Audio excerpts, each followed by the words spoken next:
सियावर रामचंद्र की जय। मेरे प्यारे देशवासियों, राम राम। जीवन के कुछ क्षण ईश्वरीय आशीर्वाद की वजह से ही यथार्थ में बदलते हैं। आज हम सभी भारतीयों के लिए, दुनिया भर में फैले राम भक्तों के लिए ऐसा ही पवित्र अवसर है। हर तरफ प्रभु श्री राम की भक्ति का अद्भुत वातावरण, चारों दिशाओं में राम नाम की धून, राम भजनों की अद्भुत सौंदर्य माधुरी। हर किसी को इंतजार है 22 जनवरी का, उस ऐतिहासिक पवित्र पल का। और अब अयोध्या में रामलला की प्राण प्रतिष्ठा में केवल 11 दिन ही बचे हैं। मेरा सौभाग्य है कि मुझे भी इस पुण्य अवसर का साक्षी बनने का अवसर मिल रहा है। ये मेरे लिए कल्पनातीत अनुभूतियों का समय है। मैं भावुक हूँ, भाव विह्वल हूँ। मैं पहली बार जीवन में इस तरह के मनोभाव से गुजर रहा हूँ। मैं एक अलग ही भाव भक्ति की अनुभूति कर रहा हूँ। मेरे अंतर मन की ये भाव यात्रा मेरे लिए अभिव्यक्ति का नहीं, अनुभूति का अवसर है। चाहते हुए भी मैं इसकी गहनता, व्यापकता और तीव्रता को शब्दों में बांध नहीं पा रहा हूं। आप भी भली भांति मेरी स्थिति समझ सकते हैं। जिस स्वप्न को अनेकों पीढ़ियों ने वर्षों तक एक संकल्प की तरह अपने हृदय में जिया, मुझे उसकी सिद्धि के समय उपस्थित होने का सौभाग्य मिला है। प्रभु ने मुझे सभी भारतवासियों का प्रतिनिधित्व करने का निमित्त बनाया है। निमित्त मात्रम भव सव्यसाचिन। ये एक बहुत बड़ी जिम्मेदारी है। जैसा हमारे शास्त्रों में भी कहा गया है, हमें ईश्वर के यज्ञ के लिए, आराधना के लिए स्वयं में भी दैवीय चेतना जागृत करनी होती है। इसके लिए शास्त्रों में व्रत और कठोर नियम बताए गए हैं, जिन्हें प्राण प्रतिष्ठा से पहले पालन करना होता है।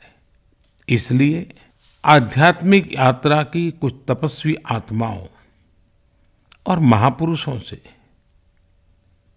मुझे जो मार्गदर्शन मिला, उन्होंने जो यम नियम सुझाए हैं, उसके अनुसार मैं आज से 11 दिन का विशेष अनुष्ठान आरंभ कर रहा हूं। इस पवित्र अवसर पर मैं परमात्मा के श्री चरणों में प्रार्थना करता हूं, ऋषियों, मुनियों, तपस्वियों का पुण्य स्मरण करता हूं और जनता जनार्दन, जो ईश्वर का रूप है, उनसे प्रार्थना करता हूं कि आप मुझे आशीर्वाद दें, ताकि मन से, वचन से, कर्म से मेरी तरफ से कोई कमी ना रहे। साथियों, मेरा ये सौभाग्य है कि 11 दिन के अपने अनुष्ठान का आरंभ मैं नासिक धाम पंचवटी से कर रहा हूं। पंचवटी वो पावन धरा है जहां प्रभु श्री राम ने काफी समय बिताया था। और आज मेरे लिए एक सुखद संयोग ये भी है कि आज स्वामी विवेकानंद जी की जन्म जयंती है। ये स्वामी विवेकानंद जी ही तो थे जिन्होंने हजारों वर्षों से आक्रांतित भारत की आत्मा को झकझोरा था। आज वही आत्मविश्वास भव्य राम मंदिर के रूप में हमारी पहचान बनकर सबके सामने है। और सोने पर सुहागा देखिए, आज माता जीजाबाई जी की जन्म जयंती है।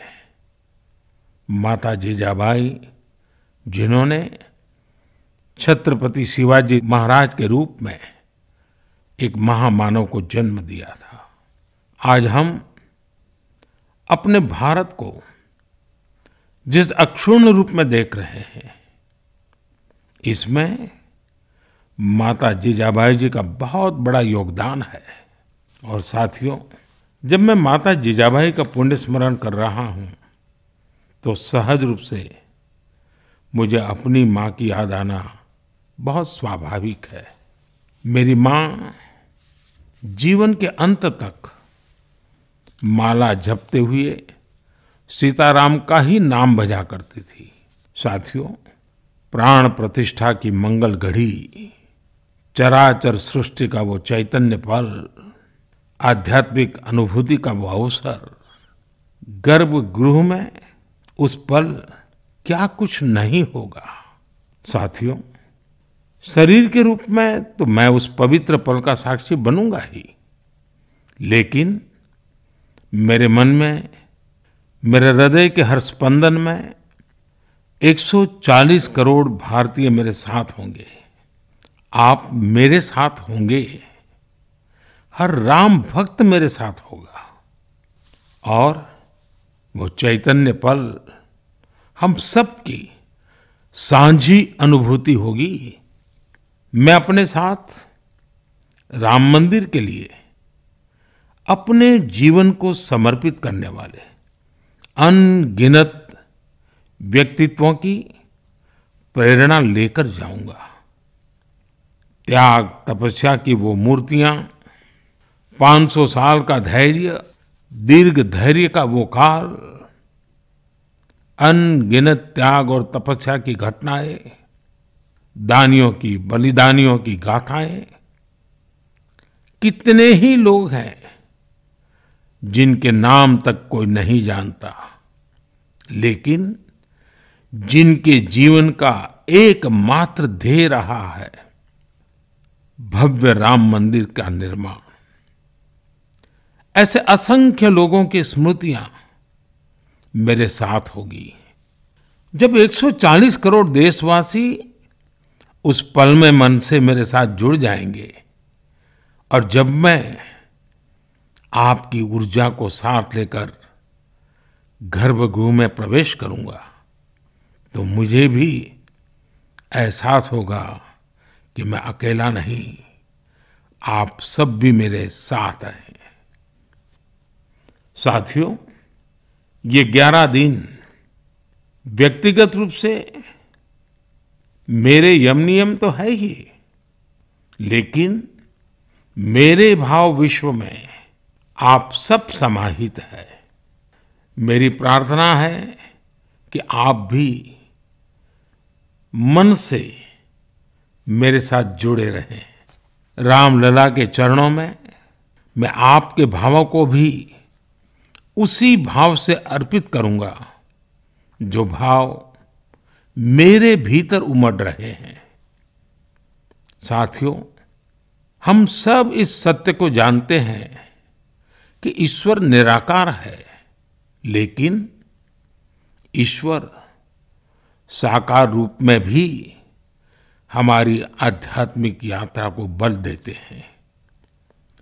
जनता जनार्दन में ईश्वर का रूप होता है, ये मैंने साक्षात देखा है, महसूस किया है। लेकिन जब ईश्वर रूपी वही जनता शब्दों में अपनी भावनाएं प्रकट करती है, आशीर्वाद देती है, तो मुझ में भी नई ऊर्जा का संचार होता है।